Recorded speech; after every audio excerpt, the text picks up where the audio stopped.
Welcome to SDH's coverage of the USL Championship. It's the last show of the season because we have a champion, and it is San Antonio FC. Over the next little bit, we'll give you the highlights, and we'll catch you up with some of the key participants, not just in this match, but in the entire season for San Antonio FC.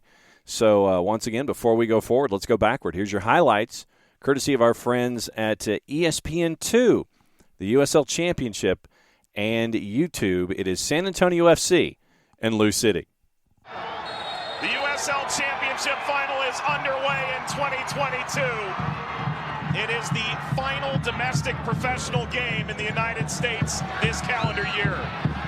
Denerin trying to get in behind on loan from Seattle. 54 wins, 19 losses, 18 draws.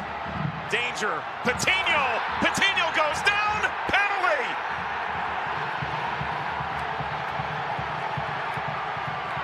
Mistake by Danny Fondes. He doesn't trust the defenders as he comes out. 100% contact. The decision by the referee. Which direction is this headed? Ball's moving away a little bit. Painter's got his chance. Tainter, wide!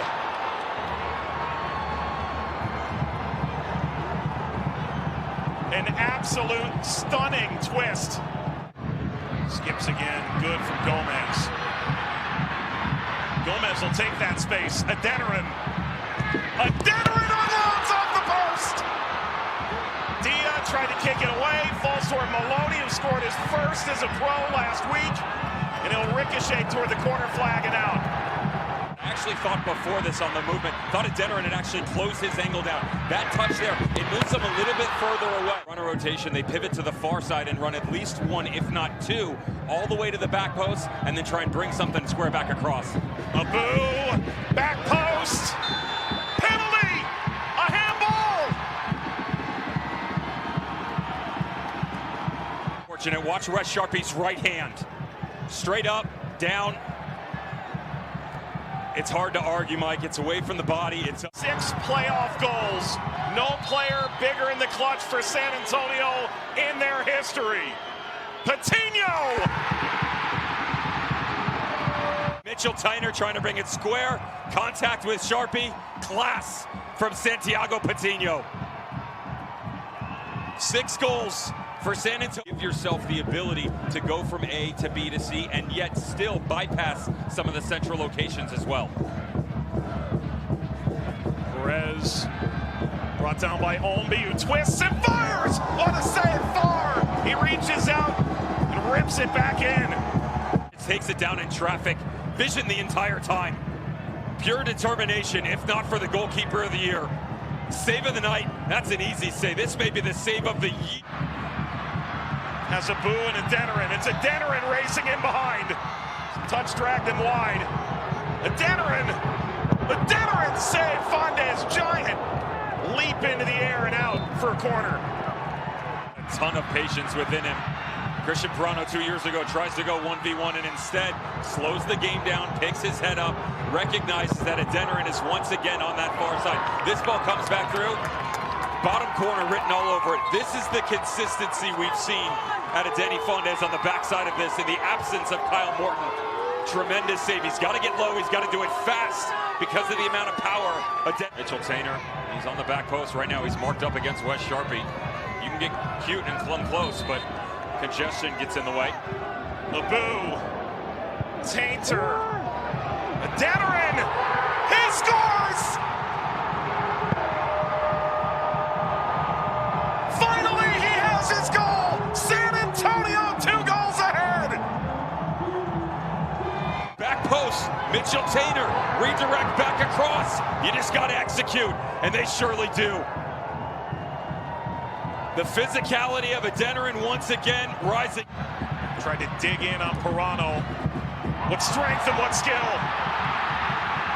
Perano leading Abu. Abu serving Patino!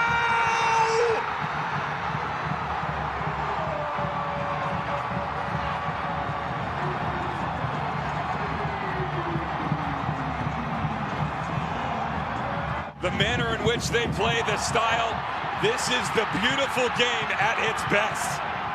The turnover on the other end, The individual brilliance of Pirano.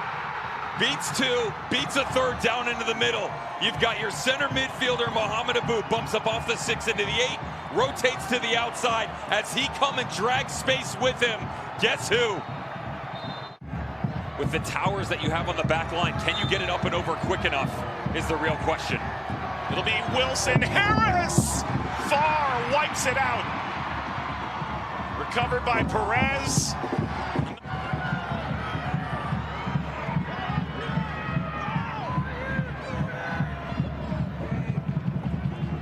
And Farr this time bobbled. Brian Omby grabs one back for Louisville City.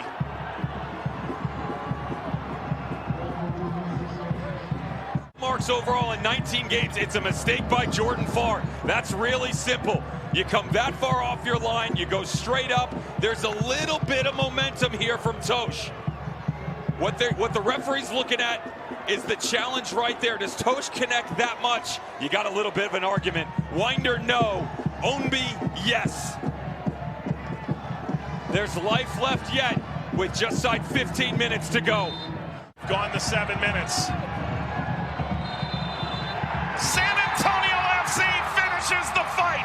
The long-awaited star, San Antonio FC, wins the USL Championship final. 3-1 victors for San Antonio FC, and so now it's time to hear from a lot of the particulars and a lot of the guys that were key to the victory in the night for San Antonio FC. So let's start things off with the man in charge when it came to the mentality warriors that were there. It's time to catch up with the head coach, Alan Marcina. And then from the game, obviously, we wanted to go against the best, and Louisville is the best. They've proven it year after year, and to be fair, from start to finish, we were superior. So hats off to the mentality monsters. So proud of them. Louisville, heads held high because they were fantastic all year. But I'm going to enjoy this moment. Tino mentioned you kind of changed the mentality of him and the rest of the team specifically. I mean, a couple bad breaks there early in the first half. How'd you guys kind of keep things together? So mentality monsters. We say we want to be cohesive through executing our game model tasks. Ultra competitive, want to win every action, and resilient. You miss a PK, we got to be resilient.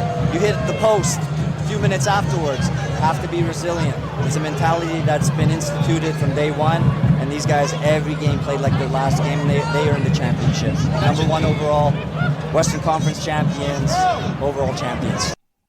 Then a guy who was hot from the absolute beginning and what it was like for him to be desired and wanted. He found a home at San Antonio FC. Here is Samuel Adeniran. Sam, how's it feel? USL champ? It's amazing. Best feeling in the world. The fact that I can get 2 trophies in a year it's a blessing, So I just first and foremost want to thank our Lord and Savior Jesus Christ for this opportunity, and the fans, the coaching staff, my teammates. It's just an amazing feeling. You look like you guys were on offensively. What was really working for you there? Everything. We're cohesive. From the first day that I got here, we clicked. Me and Santi, me and Elliot, me and Justin, all the strikers, we just clicked. So I think, that's a testament to how hard we work, and to the coaching staff as well for just putting us together. Regular season, top marks in the league where that was concerned. Does this feel more validating after that as well? We knew we were the best team from the regular season up until now. So to be able to actually get that USL Cup, it's amazing. Obviously the league doesn't work the same way as it does in Europe, to where you just finish the league and you're champions. But from the first day, we knew that we were going to be champions, so it didn't really bother us that much. You came in the middle of the season, immediately started putting goals into net. Just talk to me a little bit about that process of transitioning into a brand new team and making it seamless. I always believe that when I get the opportunity to play, that I can show my talent and show my ability. And SAFC was the team that gave me the opportunity to play. So I'm just glad that I came here. I'm glad that I finally got that chance to show what I can do. Then after the miss of the original PK by Mitchell Taintor, Santiago Patino was the one who stepped up, got the second PK into the back of the net that started the rush for San Antonio FC. Here's what it was like for Santiago Patino to be a USL champ. I mean, what has the last half hour been like? What's going through your mind? Honestly, this is such a special moment. These guys have fought all year. We deserve it. We deserve it. We came out tonight and played our style, and played our way, and we imposed our game on them from minute 1 to minute 90. And you saw it out there. 3-1 against a very good Louisville side. This team is about heart and soul, grit, resilience. I can name every adjective in the book. But this team I am so proud of. Alan got us prepared all year, and he's been amazing. This organization's been amazing. The city's been amazing. The fans have been amazing. So thank you to everyone that's come out and supported us. We can't thank you enough. You've been one of the central guys for the last couple of years here. I mean, you've seen this program grow from where it started. What does it mean to reach this pinnacle now? Yeah, Alan started in 2020, and he recruits great people and great players. And with that comes success. And you see that on the pitch tonight. You've seen it over the past 3 years. It's no coincidence, all right? This is success here. And that's what they bring here is success. And they set us up for it. We have all the tools to do it. We have to go out there and execute, and that's what we did tonight. As far as celebrating this one, I know some people are kind of thinking like maybe this is a stepping stone. But just kind of put this in perspective and think, you guys have done something this franchise has never seen before. What does that mean? Yeah, honestly, like I said before, they've given us all the tools. We just had to come out here and execute it. But Alan, the staff, from the top down, everyone works, and it's finally come to fruition, and we have a championship, and I'm so excited for everybody on this team because we've given it all year long, and everyone, has doubted us because of our style of play, but our style of play has taken us to the top, and now we're champions. Stingiest backline in the West all season long was San Antonio FC. And so it was time to catch up with Connor Maloney to get his thoughts on what it was like to go from beginning to end as a mentality monster. Amazing feeling. We worked really hard this season for this. I'm very happy to be able to win it with this team and this amazing group of guys. Take me through the PK. What was going through your mind there late in the first half? How big was that going into halftime? I prepared the whole season for PKs. I'm comfortable with taking PKs. I believe in myself, and I know I was going to make it. And then that second half goal, was it just relief? What was going through your mind at that point? No, in my mind, I'm ruthless. Alan Marcina changed my mind. Anything I have, I'll put it in. What does it mean to win for San Antonio? Amazing for the city, amazing for this club, and amazing for what's coming. How cool is it to win at home? Amazing being home. We had a big advantage. We learned some last year. The advantage of playing home, we fight for that playoff spot at home.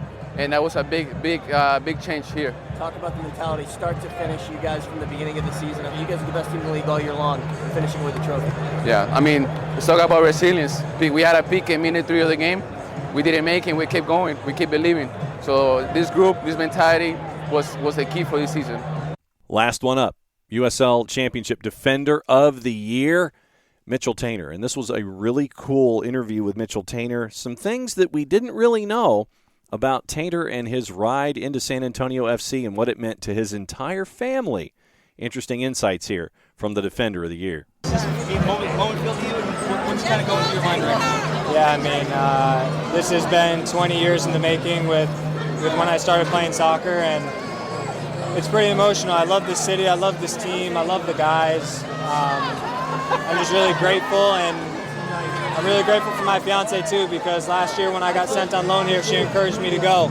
And I left her at home, and this year she not only encouraged me to come to San Antonio, but she's chasing the dream with me living here. So this is all for her and my family, and it's just an amazing night. And the game didn't start how I wanted to with the worst penalty kick I've ever taken in my life, but that's part of being a mentality monster. It's getting back up when you're down, and I caused the penalty kick and then had the assist. So life is good. I'm just so happy for everyone here. It's just been an amazing night. I'm on top of the world. Doing it in front of the hometown fans, how much does that mean to you? Yeah, I mean, we were never going to lose at home. We knew that it wasn't a matter of if we were going to win, it was by how much. These guys give us so much confidence, and it's a truly special place to play here in playoffs. There's no other place like it. You talked about playing every game like it's a final, but this one just felt different. I mean, you guys came out from the first whistle. You really made things happen. Just, I guess, talk to me a little bit about the first moments in the locker room, and then, kind of where the tides began to turn during the game. Yeah, I mean, I think, like I said yesterday in the press conference, you need to, not ride the highs and the lows and be even keeled. And today I felt really calm. I felt really in control of my body and my mind, and I was speaking to the other guys in the leadership group today. They felt the same way, and we came in today. We said, we lead the team right. We play good defense. We're going to win this game. We came into the locker room. Everyone was happy. Business as usual, and business as usual. We got another win, and it was the most important one of my life. So that's your rundown of everything that is going on in USL Championship. A team is now on top. It's been decided. It is San Antonio FC champions for the first time when it comes to USL Championship. Some other news before we go. Orange County SC is set for their international exhibition against Hamburger SV, so keep an eye on that one on your Tuesday night. Interesting showcase for Orange County SC. Also, news around the league itself. Rhode Island FC has unveiled their club identity, colors, and crest. So you can go to the USL Championship and you can see their introductory video. And it is going to be in 2024. Rhode Island FC, once again, a nod to the soccer-rich history in the Ocean State. Team colors, iconic crest, inspiration from the symbols unique to Rhode Island as it was put out by USL Championship. And from direct input from the community, crest over the heart. Team is, and in the quote from Michael Parkhurst, who we're hoping to catch up with here soon at SDH. Our team is a club for every Rhode Islander. We cannot wait to open our doors to welcome longtime soccer fans and folks to the new, beautiful game into our home. We spent months talking to other Rhode Islanders to develop a club identity and crest unique to the people and place it represents. The conversation sparked more than a design. They help solidify connections with our community and opportunities to give back when our club steps out on the pitch. Every fan will see that we're firmly anchored in Rhode Island.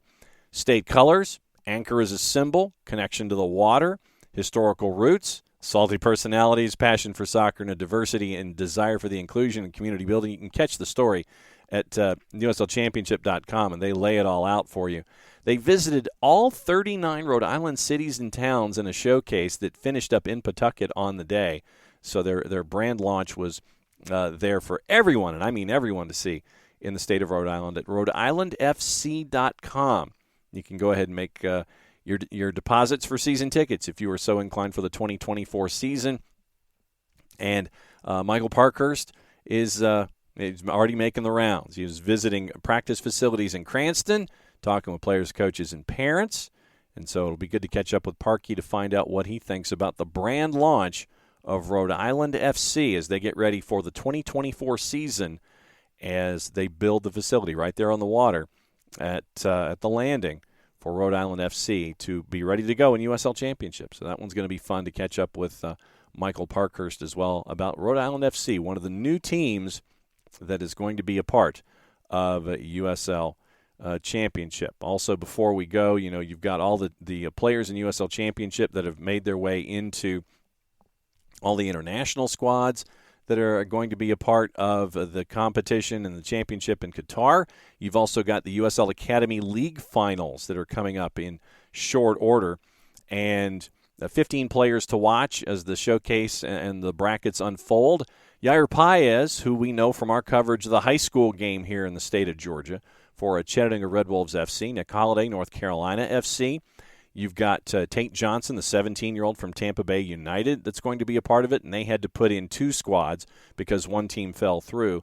You've got Jonathan Santillan from Queensboro FC, Alex Wagoner, New Mexico United, Bryce Jameson, Orange County SC, Sebastian Sanchez, the center back for Lou City, Noah Behrman for Charlotte Independence, Aiden Miller is going to be there representing South Georgia Tormenta FC captain. Led the side as a central mid, made some appearances for TFC 2 in League 2. You've also got Park City Red Wolves' Toby Grant and Chicago City SC's Peter Sirbo. So you can catch the article there for the USL Academy League finals. And so we'll keep an eye on that. And you can follow along on the playoffs and the showcase brackets. Once again, you can go to the Tournament Sportsplex of Tampa Bay, starting this Thursday if you're close by and you want to see what's going on in person there for the USL Academy League Finals, another part of what's going on in the USL. Don't forget, you can sign up for the USL Championship, follow along on social media, on Twitter, on Facebook, and on Instagram, and also go to USLChampionship.com for all the information that you need for everything going on in the USL Championship.